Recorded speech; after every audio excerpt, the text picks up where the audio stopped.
Gadis ini tak bisa menangis saat lahir, tapi ia sangat cerdas. Di usia 1 bulan, ia sudah bisa menulis namanya sendiri. Namun ibunya tidak menganggapnya sebagai anak pintar, ibunya bahkan justru menghapus tulisan itu dengan kesal. Ayahnya bahkan lebih parah, ia selalu menginginkan anak laki-laki. Saat tahu anak yang lahir adalah perempuan, ia langsung pergi meninggalkan rumah sakit dengan marah. Saat tiba waktunya pulang, sang ayah bahkan tak menggendong bayinya. Ia terus berkata, anak perempuan hanya beban. Bayi itu ia taruh di bagasi mobil, seolah barang tak berguna, lalu menyetir ugal-ugalan tanpa peduli keselamatannya. Saat sampai di rumah, seluruh keluarga masuk begitu saja, meninggalkan si bayi sendirian di mobil. Tapi bayi itu tak pernah takut. Di usia 2 tahun, ia mulai membereskan rumah sendiri. Ia belajar mengenakan pakaian tanpa bantuan. Di usia 4 tahun, ia sudah terbiasa hidup sendiri. Ayahnya sibuk mencari wanita cantik, ibunya berdandan dan pergi mencari pria kaya. Kakaknya berangkat sekolah. Amy, si gadis kecil, tinggal di rumah sendirian. Saat lapar, ia memasak sendiri. Ia memecahkan 2 telur, menambahkan adonan kue, lalu membuat waffle. Menikmati masakannya sendiri sambil membaca majalah favorit. Membuatnya bahagia. Tak lama, semua majalah di rumah pun ia tamatkan.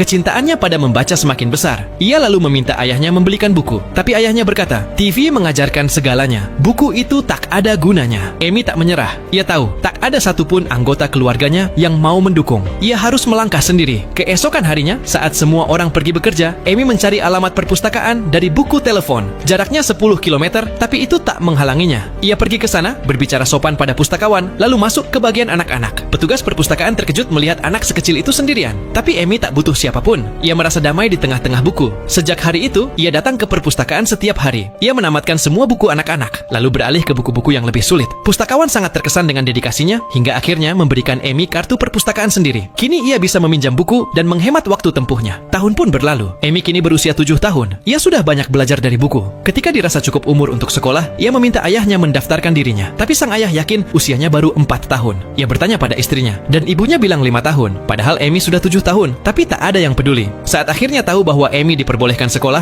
ayahnya mulai khawatir. Karena banyak paket dan barang dikirim ke rumah. Ia pikir harus ada yang di rumah untuk menerima kiriman. Akhirnya Amy tak jadi bersekolah dan mimpinya pun hancur. Ia masuk ke kamarnya dan menangis di hadapan buku-bukunya. Suatu hari, ayahnya pulang dengan wajah gembira. Ia baru saja menjual banyak mobil bekas. Ia meminta putranya menghitung uang. Tapi sebelum anak itu menjawab, Amy sudah menyebut jumlah totalnya dengan tepat. Ayahnya tak percaya dan menuduh Amy curang. Saat Amy menjawab, bukti pembayarannya ada di tangan ayah sendiri. Ia pun ditampar. Hari itu, Amy merasa sangat diperlakukan tidak adil. Ia pun bersumpah, suatu hari nanti, ia akan membalas semua perlakuan itu.